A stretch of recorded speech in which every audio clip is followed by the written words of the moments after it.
வணக்கம். ஆன்மீக செய்திகள். நீலகிரி மாவட்டம் பந்தலூரில் பழமையான ஸ்ரீ முருகன் கோயில் உள்ளது. பிரசித்தி பெற்ற இக்கோயிலின் புனரமைப்பு பணிகள் ஸ்ரீ முருகன் கோயில் அறக்கட்டளை சார்பில் நடைபெற்றது. பணிகள் நிறைவு பெற்ற நிலையில் கும்பாபிஷேக விழா கடந்த 27ஆம் தேதி காலை பூர்வாங்க மகா கணபதி ஹோமத்துடன் துவங்கியது. தொடர்ந்து பல்வேறு பூஜைகள் நடத்தப்பட்ட நிலையில் நேற்று காலை பூர்வாங்க பூஜைகள் உள்ளிட்ட பூஜைகள் நடத்தப்பட்டு தேவாரம், திருப்புகழ், திருவாசகம், சிவபுராணம் பாராயணம் செய்யப்பட்டது. யாத்திரை தானம், கும்பங்கள் மூலாலயம் பிரவேசம் முடிந்த பக்தி பரவசத்துடன் அரோகரா கோஷம் முழங்க மூலவர் முருகப்பெருமானுக்கு மகா கும்பாபிஷேகம் மற்றும் பரிவார தேவதைகளுக்கு மகா அபிஷேகம், தசதானம், தச தரிசனம், சர்வ அலங்கார மகா தீபாராதனை, சர்வ அலங்கார மகா தீபாராதனை, தீர்த்த பிரசாதம் வழங்குதல் நிகழ்ச்சிகள் சிறப்பாக நடந்தது. அன்னதானம், திருக்கல்யாண நிகழ்ச்சி, சுவாமி உள் வீதி உலா இடம்பெற்றது. 3 நாட்கள் நடந்த பூஜைகள் மற்றும் கும்பாபிஷேக நிகழ்ச்சியில் தமிழகம், கேரளா உள்ளிட்ட பல்வேறு பகுதிகளைச் சேர்ந்த பக்தர்கள் பங்கேற்று தரிசனம் செய்தனர். விழா ஏற்பாடுகளை தலைவர் ஹரிராமன், செயலாளர் மோகன்ராஜ், பொருளாளர் சிவராஜ் தலைமையில் நிர்வாக குழுவினர், பொதுமக்கள் மற்றும் ஆன்மீக அன்பர்கள் செய்தனர். கும்பாபிஷேக பூஜைகளை ரமேஷ் குருக்கள், சிவஸ்ரீ ராஜசேகர சுவாமிகள் தலைமையில் குழுவினர் செய்தனர். பக்தர்களுக்கு பிரசாதம் வழங்கப்பட்டது.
சென்னையைச் சேர்ந்த தொழிலதிபர் குறிஞ்சி செல்வன் தலைமையில் ஜப்பானைச் சேர்ந்த குருஜி மகா கிடே தீபக் அவயோமா தலைமையில் 25 பேர் கொண்ட பக்தர் குழுவினர் பங்கேற்றனர். அத்துடன் கோயில் புனரமைப்பு பணி மற்றும் கும்பாபிஷேக நிகழ்ச்சிகளுக்கு பல்வேறு உதவிகளையும் செய்தனர். ஜப்பான் பக்தர்களுக்கு கோயில் கமிட்டி நிர்வாகம் பரிவட்டம் கட்டி பூரண கும்ப மரியாதை வரவேற்பு அளித்தனர். சினிமா நடிகை ஆர்த்தி மற்றும் அவரது கணவர் கணேஷ் ஆகியோரும் கும்பாபிஷேகத்தில் பங்கேற்றனர். தேவாலா போலீஸ் இன்ஸ்பெக்டர் செந்தில்குமார் தலைமையிலான போலீசார் பாதுகாப்பு பணிகளை மேற்கொண்டனர். தொடர்ந்து 48 நாட்கள் மண்டல பூஜை நடைபெறும் நிலையில் பக்தர்கள் பங்கேற்று பயன்பெற அழைப்பு விடுக்கப்பட்டுள்ளது.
மதுரை மாவட்டம் மேலூர் அருகே திருவாதவூர் திருமலைநாதர் வேதநாயகி அம்பாள் மற்றும் பிரியாவிடை வைகாசி திருவிழா கடந்த மே 20ஆம் தேதி வாஸ்து சாந்தியுடன் துவங்கியது.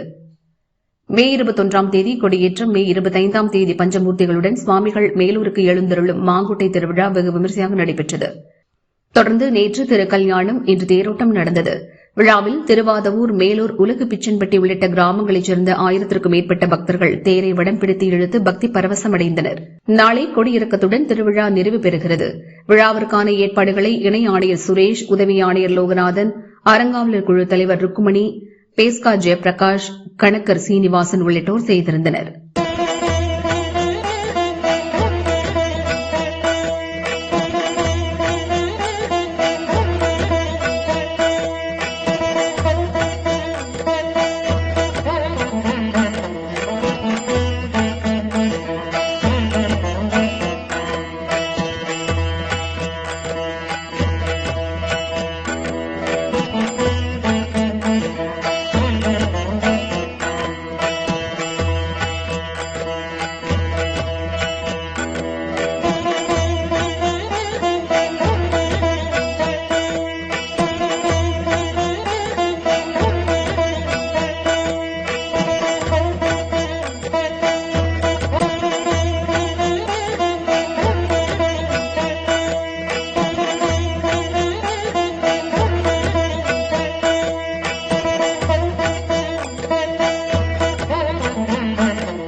சென்னை காலடிப்பேட்டை கல்யாண வரதராஜ பெருமாள் கோயிலில் பிரம்மோற்சவ விழா நேற்று காலை கொடியேற்றத்துடன் துவங்கியது.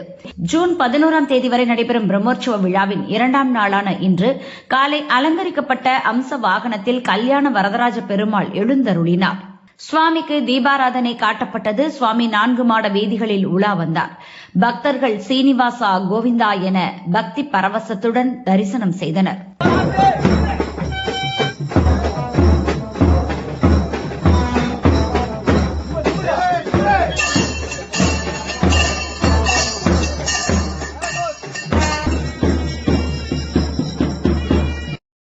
டிவிக்கேன்னு சொல்ல வச்சுக்க அப்படியே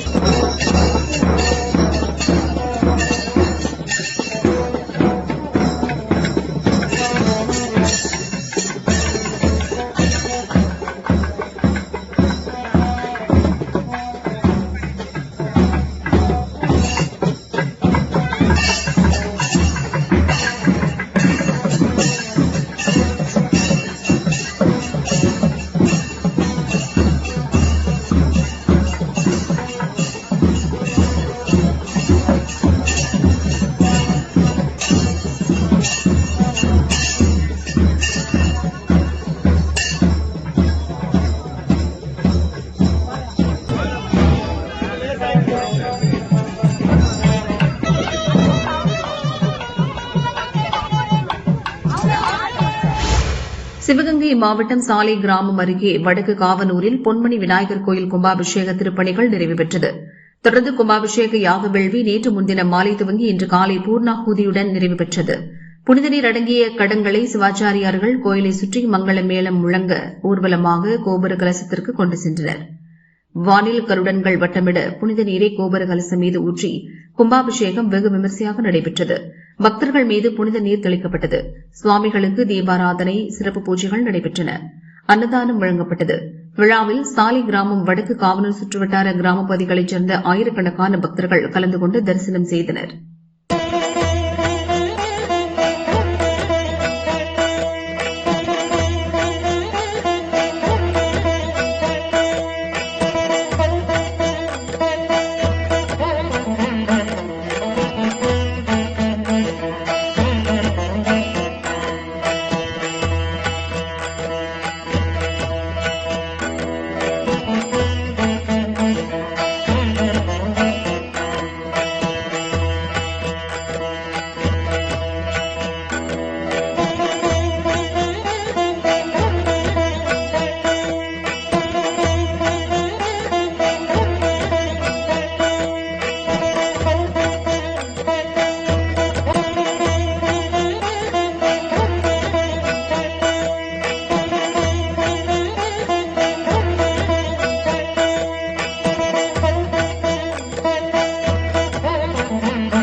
தமிழகத்தில் பிரசித்தி பெற்ற நெல்லையப்பர் காந்திமதியம்மன் கோவில் ஆணி திருவிழா திருக்கால் நாட்டுதலுடன் விமரிசையாக தொடங்கியது. தொடர்ந்து கோவிலில் அலங்கார பந்தல் அமைக்கும் பணி, தேர் சீரமைக்கும் பணிகள் உள்ளிட்ட பூர்வாங்கம் துவங்கும் விதமாக திருக்கால் நடுதல் நிகழ்ச்சி நடைபெற்றது. நிகழ்ச்சியை ஒட்டி அதிகாலை கோவில் நடை திறக்கப்பட்டு சுவாமி அம்பாளுக்கு பூஜைகள் நடைபெற்றது. விநாயகர் வழிபாடு நடைபெற்று திருக்காலுக்கு புதிய வஸ்திரம் அணிவிக்கப்பட்டு சிறப்பு பூஜைகள் நடைபெற்றது. திருக்காலுக்கு தீபாராதனை காட்டப்பட்டு மேலதாளங்கள் முழங்க ஊர்வலமாக கொண்டுவரப்பட்டு கோவில் வாசல் மண்டபத்தில் திருக்கால் நடப்பட்டது. திருக்காலுக்கு மஞ்சள், பால், சந்தனம், பன்னீர் உள்ளிட்ட திரவியங்களால் அபிஷேகம் நடைபெற்று நவதானிய பொருட்கள் தூவி தீபாராதனை காட்டப்பட்டது. நெல்லையப்பர் கோவில் திருவிழாவின் சிகர நிகழ்ச்சியில் ஆசியாவிலேயே அதிக எடை கொண்ட தேர் உள்ளிட்ட 5 தேர்கள் வலம் வந்து பக்தர்களுக்கு நெல்லையப்பர் அருள்பாலிப்பார். ஜூன் 2ஆம் தேதி விநாயகர் கொடியேற்றத்துடன் திருவிழா தொடங்குகிறது. திருக்கால் நடுதல் விழாவில் திரளான பக்தர்கள் சுவாமி தரிசனம் செய்தனர்.